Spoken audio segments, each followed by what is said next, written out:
So, ladies and gentlemen, everybody's freaking out about Greenland, and Europe may have reached its breaking point. Trump just put Europe on notice. Change your posture or the tariffs start February 1st. And I'm going to tell you why Europe's options are far more limited than they're admitting, and why Trump's Greenland strategy has quietly crossed the point where it can no longer be ignored, and for that much, stopped. As always, smash the thumbs up button. Let me know you love the content. Subscribe to the channel for more and share this video. That way more people see what's really going on. Now, let's be clear. There are many that believe for decades America has been expected to carry the security burden, bankroll alliances, and then get lectured by the same countries that depend on the U.S. And now we got Europe calling it blackmail and holding emergency meetings to retaliate. But is this just the U.S. finally negotiating from strength, forcing allies to stop playing games, stop freeloading, and start treating American security interests like they matter? On the U.S. push to acquire Greenland, this just in, President Trump posting on Truth Social that he is serious about putting tariffs on countries that do not support the United States acquisition. Now, starting February 1st, he says there will be a 10% tariff on a number of European countries that will rise to 25% in June and will continue to ratchet up until a deal is reached. So tariffs on those who do not support the U.S. acquisition of Greenland. Tariffs have worked to great effect in a number of these high-stakes situations. Mexico comes to mind during the first term. They put troops on their northern border after Trump threatened tariffs. We will see what these European countries do. We'll keep a close eye and keep you abreast of any developments. Just take a step back for a second. Could you imagine saying to a British taxpayer, a Dutch taxpayer, German taxpayer, Swedish taxpayer, Norwegian taxpayer, by the way, we want you to give 5% of your GDP to defend the U.S. southern border. They'd all be like, well, this is absolutely ridiculous. Why should we defend the U.S. southern border? Whereas American taxpayers have been paying for NATO for all these years. And to that extent, President Trump is completely correct. NATO would be nothing without all that the U.S. has done for so many years. And I will say that Denmark isn't capable of defending Greenland. They really aren't. And with all those rare earth minerals, with the now impending threat from China, the impending threat from Russia, you do know that they don't have the icebreakers that they need. You do know that the Russians have them, that the Chinese have them. I think this is definitely, it's national security for the West, and basically the US is NATO. And I think that it's a great pity that European nations that have been heavily subsidized and protected by the US for so many years don't appreciate and see this as a massive Western issue, not just a US issue. Unfortunately, Denmark isn't capable. And I do think, even though 92% of those Greenlanders supposedly don't want to become Americans, I think when they're offered the range is supposedly between 100,000 and 500,000 each, they might change their minds. And jobs, jobs, jobs, when all those rare earth minerals might be mined, which the Danes have also failed to do. And so we have a situation here, ladies and gentlemen, where France rushed in to defend a NATO ally from the so-called American aggression. Europe standing united against Trump's territorial ambitions. But what this looks like really, when you strip away all the headlines, is just political performance. The total number, listen to this, the total number of European troops who actually showed up to defend Greenland, to bolster their defense, was basically a few dozen. Reports show 15 from France, 13 from Germany, then 3 from Sweden, 2 from Norway, and 1 from Britain. That's it. But now, while the far left is absolutely freaking out over this, and Democrats are once again trying to use it as fuel against Trump, here's where it gets interesting. Even some Democrats aren't buying the hysteria. John Fetterman, who's been openly frustrated with his own party and has been willing to give Trump credit when it's warranted, is now speaking out in Trump's defense on this issue. Take a listen. Do you think military force is really an option from the Trump administration?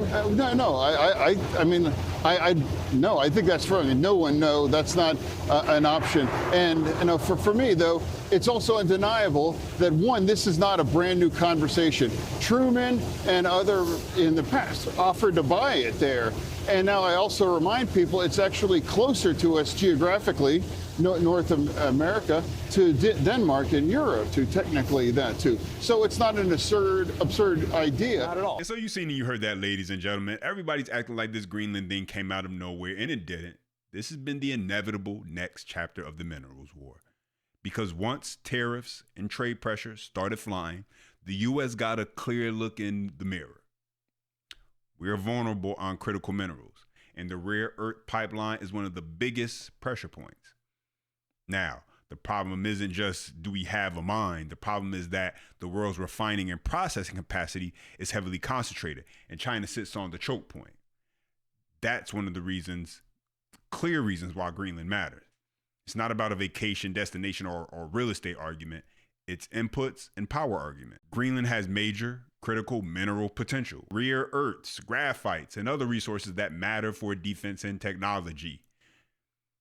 And now Greenland isn't some overnight fix.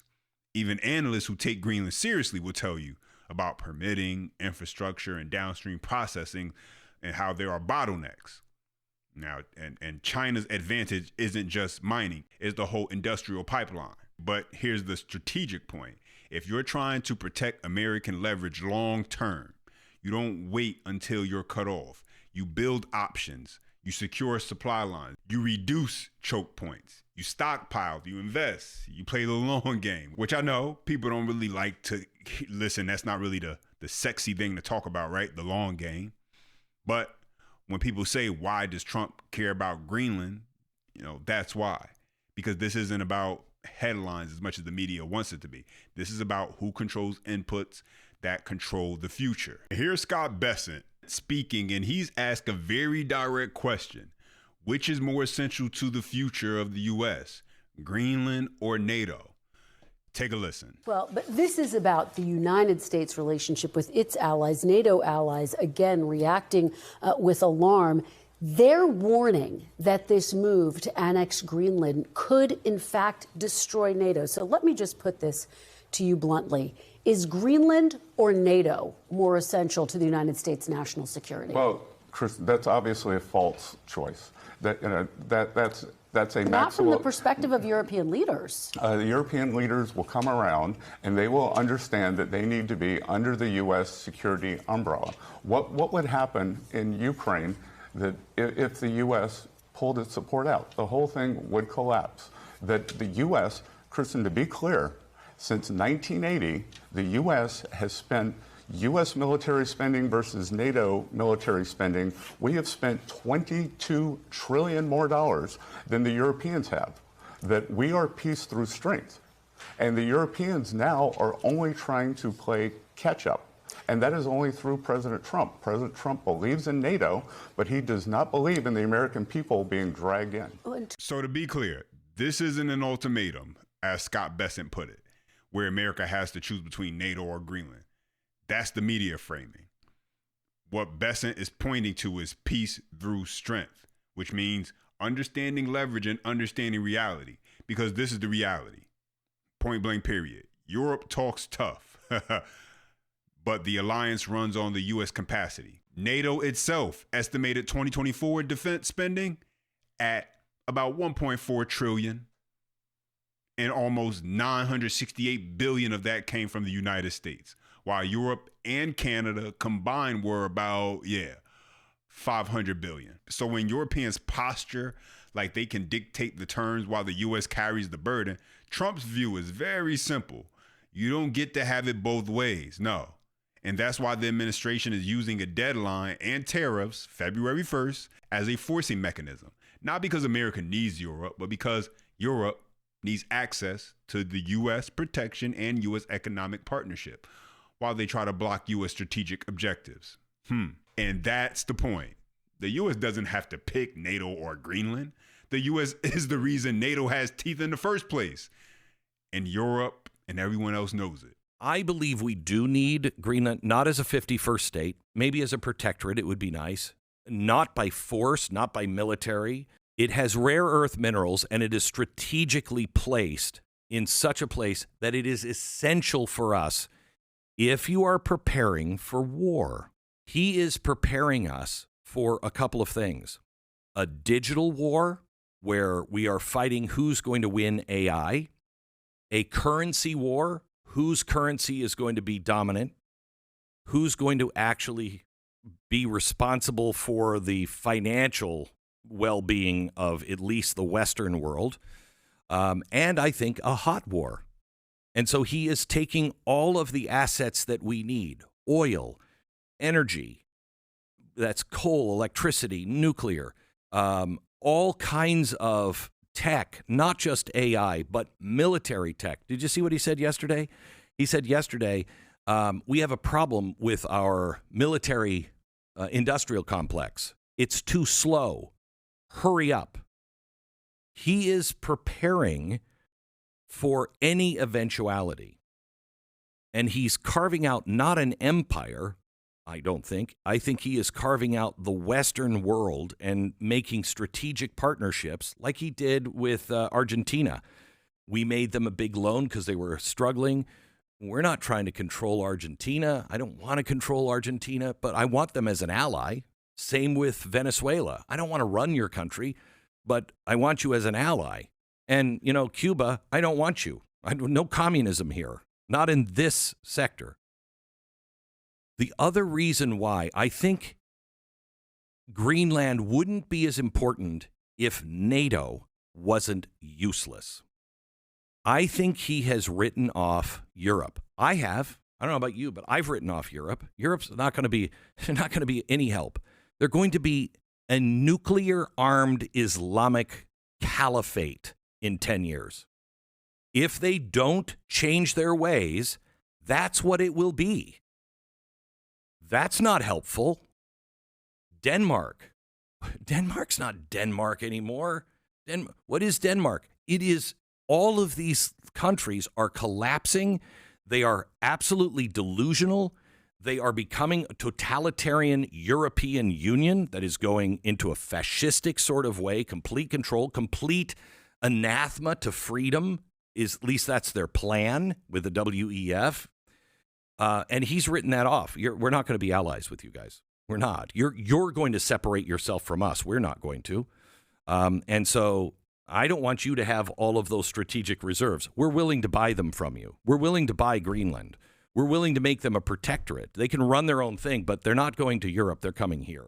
Yeah, so I think when you really understand the currency debates, not just for today, but looking out 10, 15, 20, 25 years, then you start to see what's really actually happening, right? You know, a lot of these countries are trying to form alternative alliances, not out of friendship, but basically out of necessity. Their goal is simple.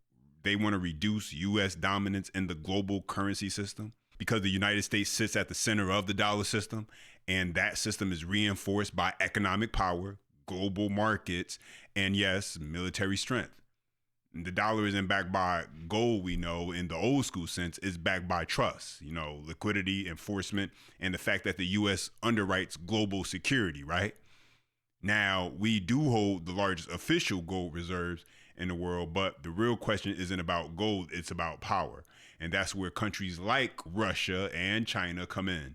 From their perspective, it is absolutely in their strategic interest to weaken the United States over time economically, ideologically, and politically. And in some ways, they've made progress, especially by exploiting eternal division in the West. Because make no mistake, if the United States collapses, the West collapses with it. And what follows isn't just new money, it's a scramble to redefine the global currency system itself. That's why you see China pushing for alternatives, expanding influence through trade, investment, and partnerships, and encouraging systems that operate outside of U.S. control. And you're now seeing countries flirt with alignment outside of traditional U.S.-led framework, not because it's particularly smart, but because they believe Trump disrupts the old order. And in my view, that's one of the most short-sighted calculations you can make. So when people talk about Trump and NATO, understand this. It's not that Trump wants out. It's that he understands leverage. The United States, they're NATO. Without the United States, there is no real deterrence, no serious defense capability, and no unified security umbrella. And without America, Europe isn't defending itself. But those are my thoughts. Now I want to hear from you. Drop your comments down below. Don't forget, smash that thumbs up button. Let me know you love the content. Subscribe to the channel for more and share this video. That way more people see what's really going on.